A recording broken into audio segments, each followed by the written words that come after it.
Welcome to বঙ্গজয় বন্ধুরা, আশা করি তোমরা সবাই ভালো আছো। আজকে কিন্তু তোমাদের জন্য যে ভিডিওটা আমি তৈরি করছি সেটা হচ্ছে, আগের দিন আমি একটা ভিডিও করেছিলাম। সেই ভিডিওটা হচ্ছে মোহন সচিবকে নিয়ে। মোহন সচিব ইস্টবেঙ্গলকে নিয়ে কিছু কটূক্তি করেছিল, তার জবাব দিয়েছিলাম আমি। তো সেই ভিডিওতে তোমরা এসে এক একজন এক এক রকম মতামত দিয়েছো। পজিটিভ মতামত, নেগেটিভ মতামত এগুলো থাকবেই কমেন্ট বক্সে। তো সেই জন্য তোমাদেরকে ধন্যবাদ জানাই। কিন্তু কথা হচ্ছে, নেগেটিভ মতামত তো ছিলই, তার থেকে অনেক বেশি পজিটিভ মতামত ছিল। তো সেই জায়গা থেকে একটা কথা বলি যে নেগেটিভ মতামতের মধ্যে কী ছিল। নেগেটিভ মতামতের মধ্যে গালাগালি ছিল, এইগুলো তো থাকেই। যেন কারুর কিছু পছন্দ নাই হতে পারে, তাদেরকে নিয়ে যদি বলি তো তাদের সমর্থকদের হয়তো খারাপ লাগতে পারে। তো সেই জায়গা থেকে বাদ দিলাম, গালাগালিটা থাকবেই। কেননা সেটা হচ্ছে ভিডিওটা দেখে তাদের মনে হয়েছে যে আমাকে গালাগালি করা দরকার। তাদের হয়তো একটু বলে না, হাতে ঘা লেগেছে, সেরকম একটা ব্যাপার। সত্যি কথাটা বলে ফেলেছি তো সেই জন্য গালাগালি করেছে। কিন্তু তারা একটা কথা বারে বারেই বলে বা বলছে, কমেন্টে দেখেছি যে ইস্টবেঙ্গলের আই লিগ কোথায়।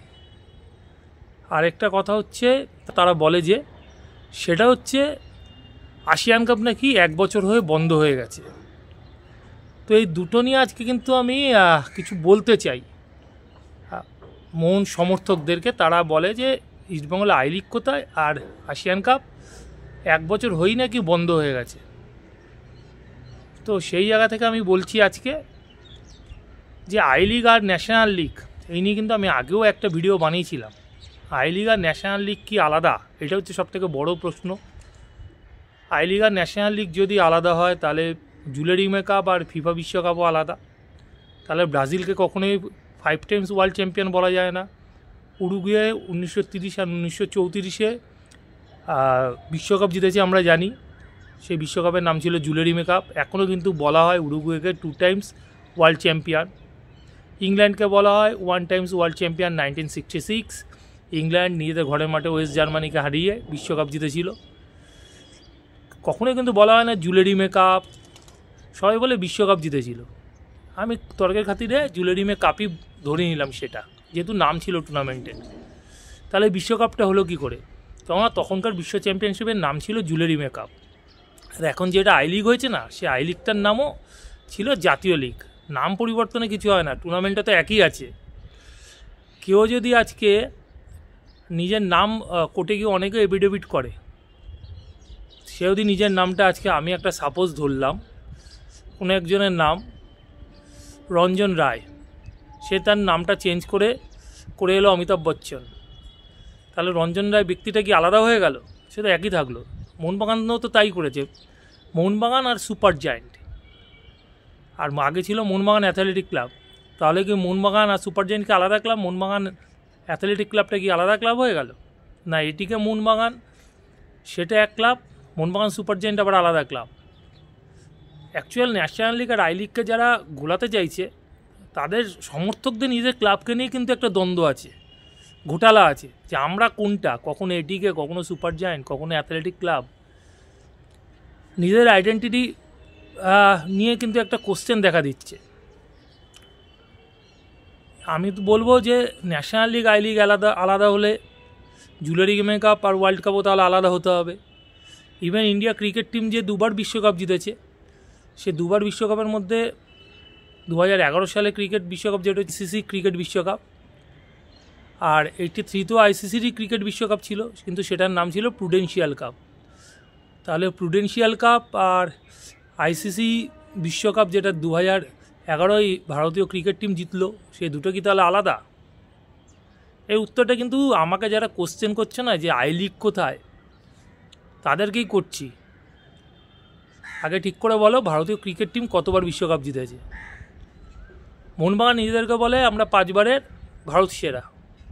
তাহলে জাতীয় লিগ যদি 3বার যেত আর 2বার আই লিগ যেত, তাহলে 5বারের ভারত সেরা কী করে হলো? এটা কিন্তু বড় প্রশ্ন। ইস্টবেঙ্গলও কিন্তু 3বার ভারত সেরা জাতীয় লিগ জিতেছে। একই টুর্নামেন্ট, নামটা শুধু পরিবর্তন হয়েছে। আর যদি নাম পরিবর্তন করে একই টুর্নামেন্ট না হয়, তাহলে তো মোহনবাগান অ্যাথলেটিক ক্লাব আর মোহনবাগান সুপার জায়েন্ট আলাদা। তা নয় কি?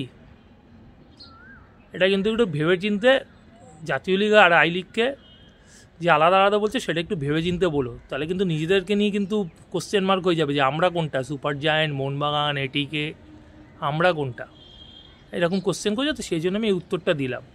আরেকটা তোমরা বলেছো যে আসিয়ান কাপ নাকি 1 বছর হয়ে আর হয়নি। এটা ঠিক কথা বলেছে, আসিয়ান কাপ 1 বছর হয়ে হয়নি, কিন্তু সেটা ক্লাব কাপ টুর্নামেন্ট। আমাদের দেশে একটা টুর্নামেন্ট হতো আগে, জানো তো, নেহরু কাপ। একটা সময় আর্জেন্টিনার সুপারস্টারেরা এসেছে, দিয়াগো মারাদোনা ছাড়া পুরো টিমটা এসেছিলো। তোমার গারেকা থেকে শুরু করে, বুরুচাকা থেকে শুরু করে, ব্রাউন থেকে শুরু করে, পম্পিডো থেকে শুরু করে সবাই খেলে গেছে নেহরু কাপ। সেই নেহরু কাপও কিন্তু একটা সময় ক্লাব ফুটবলের হয়েছিল, নেহরু ক্লাব কাপ হিসাবে। সে বছর দেশগুলোকে নিয়ে হয়নি, কলকাতাতেই খেলা হয়েছিল। অলিম্পিয়া ক্লাব এসেছিলো উরুগুয়ে থেকে, ডেনমার্ক থেকে, আফ্রিকা থেকে, নাইজেরিয়া থেকে ক্লাব এসেছিল। ইস্টবেঙ্গল, মোহনবাগান, মোহামেডান সবাই খেলেছিল। মোহামেডান ওই টুর্নামেন্টের সেমিফাইনালে উঠেছিল, সম্ভবত এমএকা যুগে ওই সময় মোহামেডান স্পোর্টিংয়ে ছিল। কোনো টুর্নামেন্ট হয়তো মাঝে মধ্যে ফরম্যাট চেঞ্জ হয়েছে, দেশের ফুটবল থেকে ক্লাব ফুটবলে এসেছে, সেটা নেহরু কাপে হয়েছে। আসিয়ান কাপ যেটা বলো না, আসিয়ান কাপ নাকি একবার হয়ে বন্ধ হয়ে গেছে, ওটা তোমাদের ভুল ধারণা, তোমরা জানোই না। আসিয়ান কাপটা এখনও চলছে, এবারও হয়েছে আসিয়ান কাপ চ্যাম্পিয়নশিপ, আর সেটা চ্যাম্পিয়ন হয়েছে ভিয়েতনাম, রানার্স হয়েছে থাইল্যান্ড। এটা একটাবারই শুধুমাত্র ক্লাব টুর্নামেন্ট হয়েছিল, আর ওটা আসিয়ান কাপটা চলে আসছে। কখনো টাইগার কাপ নামে, স্পন্সর টাইগার, তো টাইগার বিয়ার হচ্ছে নাম করা থাইল্যান্ডের, সেই টাইগার কাপ একটা সময় স্পন্সর করতো আসিয়ান কাপকে। তার পরবর্তী সময় এলজি আসিয়ান কাপ হয়েছে, স্পন্সরশিপ চেঞ্জ হয়েছে, টুর্নামেন্টের নাম একই থেকেছে, শুধু স্পন্সরের নামটা আগে বসেছে। এবারে সম্ভবত মিৎসুবিশি ছিল, সেই মিৎসুবিশি স্পন্সর ছিল। কিন্তু তোমাদেরকে একটা কথা বলি বন্ধুরা, যারা আমাকে কোশ্চেন করছে আসিয়ান কাপ একবার হয়ে বন্ধ হয়ে গেছে, ওরকম টুর্নামেন্ট খেলেই না, এটা তোমরা জানোই না। আসিয়ান কাপটা এখনও হচ্ছে, আর সেটা হচ্ছে দেশ নিয়ে। এটা আগাগোড়াই দেশ নিয়ে টুর্নামেন্ট হতো, কান্ট্রি টুর্নামেন্ট ছিল। একটা বছরই শুধু ক্লাব চ্যাম্পিয়নশিপ হয়েছিল, সব দেশের সাউথ ইস্ট এশিয়ার চ্যাম্পিয়ন ক্লাবগুলোকে নিয়ে হয়েছিল। সেখানে ইস্টবেঙ্গল ছিল স্পেশাল ইনভাইটেড। যেমন ইংল্যান্ডে লেস্টার সিটির শতবার্ষিকী টুর্নামেন্টে ইস্টবেঙ্গল 2004-এ খেলতে গেছিলো ইংল্যান্ডে, 4 দলীয় টুর্নামেন্ট। সেখানে লেস্টার সিটি ছিল, মরিটোমো ছিল, পর্তুগালে ইস্টবেঙ্গল ছিল। ঠিক সেরকমই কিন্তু ইনভাইট করে স্পেশালি নিয়ে যাওয়া হয়েছে। যেমন কাতার কোপা আমেরিকায় খেলেছিল, কোপা আমেরিকার দল না হওয়া সত্ত্বেও। এবারে আমরা কাফাতে দেখেছি, সেন্ট্রাল এশিয়ান ফুটবল অ্যাসোসিয়েশনের যে টুর্নামেন্ট, সেই কাফাতে দেখেছি আমরা আফগানিস্তান যেমন কাফাতে জয়েন করেছে, কাফার অন্তর্ভুক্ত না হওয়া সত্ত্বেও ওমানকে স্পেশাল ইনভাইট করা হয়েছিল। ঠিক তেমনই কিন্তু 2003-এ ইস্টবেঙ্গলকে স্পেশাল ইনভাইট করে নিয়ে গিয়েছিল আসিয়ান যে ফুটবল সংস্থা আছে তারা, ক্লাব কাপ খেলানোর জন্য। আর তোমরা যারা বলো যে আসিয়ান কাপ বন্ধ হয়ে গেছে, তাহলে তোমরা মূর্খের স্বর্গে বাস করছো। আসিয়ান কাপ স্টিল নাও এখনও হচ্ছে, আর সেটা আমি এই দেখো স্ক্রিনে দিয়ে দিলাম। এবারে চ্যাম্পিয়ন ভিয়েতনাম আর রানার্স থাইল্যান্ড। তো যে কোনো জিনিস চ্যালেঞ্জ করার আগে একটু স্টাডি করে আসবে, নইলে কিন্তু তোমরা যেভাবে এখন খিল্লি হচ্ছে, চেয়ার লিডার হচ্ছ, সেভাবেই কিন্তু সবাই তোমাদেরকে খিল্লি করবে। চ্যালেঞ্জটা অ্যাকসেপ্ট করি এই কারণেই, কেননা যেই জায়গাটা আমি বলি সেটা স্টাডি করে এসেই বলি, উইদাউট স্টাডি কোনো কিছু আমি বলি না। ঠিক আছে বন্ধুরা, চলো এখনকার মতন এই পর্যন্তই। নতুন খবর নিয়ে হাজির হব পরের ভিডিওতে। যাওয়ার আগে শুধু একটাই কথা বলবো যে আগের ভিডিও যারা মিস করে গেছো তার জন্য ডেসক্রিপশন বক্সে আগের ভিডিওর লিঙ্ক দেওয়া থাকবে, তোমরা লিঙ্ক ক্লিক করে আগের ভিডিও দেখে নিতে পারো। এখনকার মতন গুড বাই।